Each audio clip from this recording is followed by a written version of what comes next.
ನಮಸ್ಕಾರ ವೀಕ್ಷಕರೇ, number one channel ಮುಖಾಂತರ ನಿಮಗೆ ಆತ್ಮೀಯವಾದ ಸ್ವಾಗತ ಬಯಸ್ತೇನೆ ವೀಕ್ಷಕರೇ. ಇವತ್ತೊಂದು ಬಹಳ ಒಂದು ಅಚ್ಚರಿಯ ಸುದ್ದಿ ಬೆಳಗಾವಿ ಜಿಲ್ಲಾ ರಾಜಕಾರಣದಲ್ಲಿ. ನೋಡಿ, ರಾಜಕಾರಣ ಯಾವಾಗಲೂ ನಿಂತ ನೀರಲ್ಲ. ಯಾವಾಗ ಹರಿಯುತ್ತೆ, ಯಾವಾಗ ನಿಲ್ಲುತ್ತೆ, ಯಾವಾಗ ಏನೇನಾಗುತ್ತೆ ಅನ್ನೋದು ವಿಸ್ಮಯಕಾರಿ ಘಟನೆಗಳು ಸಹಿತ ರಾಜಕಾರಣದಲ್ಲಿ ಆಗ್ತವೆ.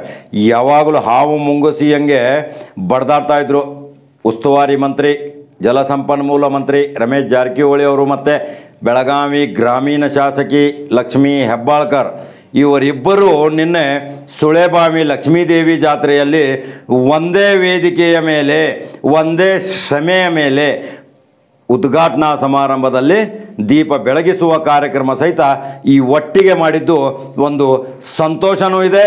ಇದರಲ್ಲಿ ರಾಜಕಾರಣದಲ್ಲಿ ಇವರು ಯಾವಾಗ ವೈರತ್ವಾಗುತ್ತಾರೆ, ಯಾವಾಗ ಕೂಡ್ತಾರೆ, ಯಾವಾಗ ಇವರು ಭಿನ್ನಾಭಿಪ್ರಾಯ ಹೇಳಿಕೆ ನೀಡ್ತಾರೆ, ಕ್ರಿಯೆಗಳನ್ನ ಮಾಡ್ತಾರೆ, ಪ್ರತಿಕ್ರಿಯೆ ಕೊಡ್ತಾರೆ, ಇದು ಯಾವಾಗಲೂ ರಾಜಕಾರಣ ನಿಂತ ನೀರಲ್ಲ. ಕಳೆದ 2 ವರ್ಷಗಳ ಹಿಂದೆ PLD ಬ್ಯಾಂಕಿನ ಚುನಾವಣೆಯಿಂದ ನಡೆದಂಥ ಇದು ಮಹಾಯುದ್ಧ, ಅದು ಲಕ್ಷ್ಮೀ ದೇವಿಯ ಆಶೀರ್ವಾದದೊಂದಿಗೆ ಕೊನೆ ಆಗುತ್ತೆ ಅಂತ ನಾವು ಭಾವಿಸಿದ್ದೇವೆ ವೀಕ್ಷಕರೇ.